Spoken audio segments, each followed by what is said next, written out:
Bonjour, merci d'être là et puis merci à Julien Perron et à toute l'équipe de m'avoir invité.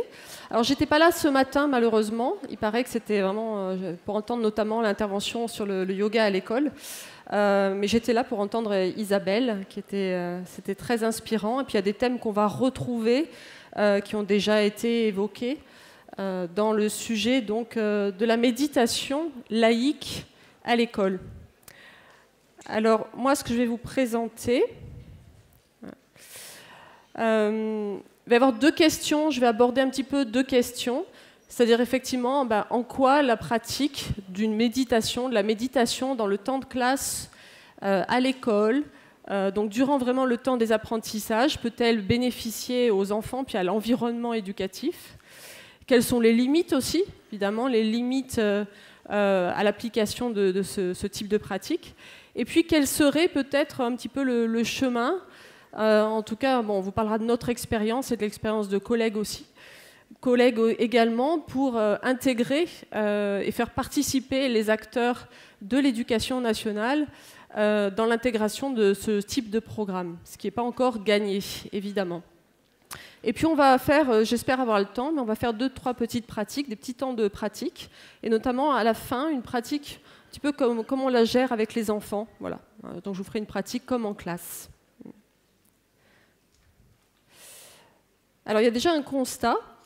Il y avait un constat, c'est qu'effectivement, malgré le fait qu'au jour d'aujourd'hui, il n'y ait pas d'agrément de l'éducation nationale sur un programme de méditation laïque, il y a quand même une grosse demande du terrain, qui émane du terrain, et beaucoup de besoins qui sont, on va dire, qui peuvent être rencontrés grâce à cette pratique, notamment les besoins des élèves, mais aussi les besoins des enseignants et par extension même des parents. Donc au jour d'aujourd'hui, malgré le fait qu'il n'y ait pas d'agrément éducation nationale, les programmes dits de méditation laïque, méditation de pleine conscience, pleine présence, je vais un petit peu faire la différence entre ces termes, sont appliqués de plus en plus dans les établissements en France.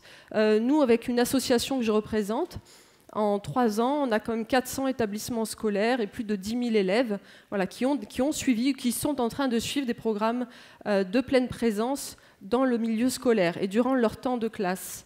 Puisqu'on va voir que pour nous, le challenge, c'était vraiment d'intégrer des temps de méditation, de retour à l'attention durant le temps de classe, comme un rituel de la vie de classe, et non pas comme quelque chose que je vais faire une activité séparée en dehors du temps de classe. Alors, dans cet univers de la méditation laïque, vous avez peut-être entendu parler de pleine conscience ou de pleine présence. En fait, on parle de la même chose. Nos amis québécois, eux, ils préfèrent le terme présence attentive, ce qui est joli, c'est une pratique de la présence attentive.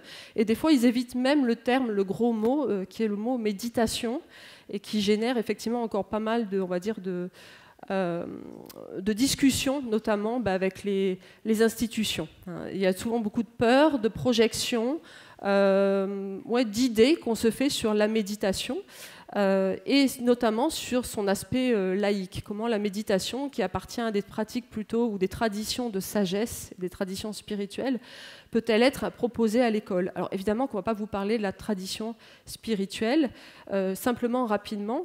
C'est vrai que la méditation, ça fait partie de toutes les cultures. En fait, c'est vraiment universel. Ça a été présent, c'est pas que du bouddhisme, c'est pas issu que du bouddhisme, et c'est vraiment présent dans toutes les grandes traditions de l'humanité.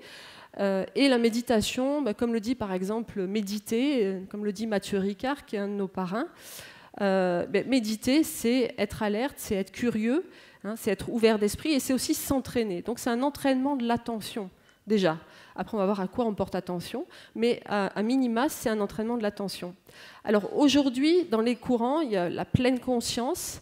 Je ne vais pas vous faire tout l'historique de la pleine conscience, mais la pleine conscience a été développée notamment par Jon Kabat-Zinn aux États-Unis et a été évaluée, a fait l'objet de recherches en neurosciences. Il y a aujourd'hui plus de 4500 publications sur le sujet. Donc beaucoup de scientifiques s'y sont intéressés, et c'est comme ça que petit à petit c'est passé dans le domaine de la santé notamment, et de la santé mentale. En Angleterre, au Royaume-Uni, bon, malgré le Brexit et tous les problèmes liés au Brexit, au Royaume-Uni, il y a quand même, dans l'équivalent de notre sécurité sociale, la NHS, vous pouvez suivre et vous voir prescrire un programme de pleine conscience. Voilà, qui est donc c'est vraiment passé un petit peu plus dans les mœurs et dans la société.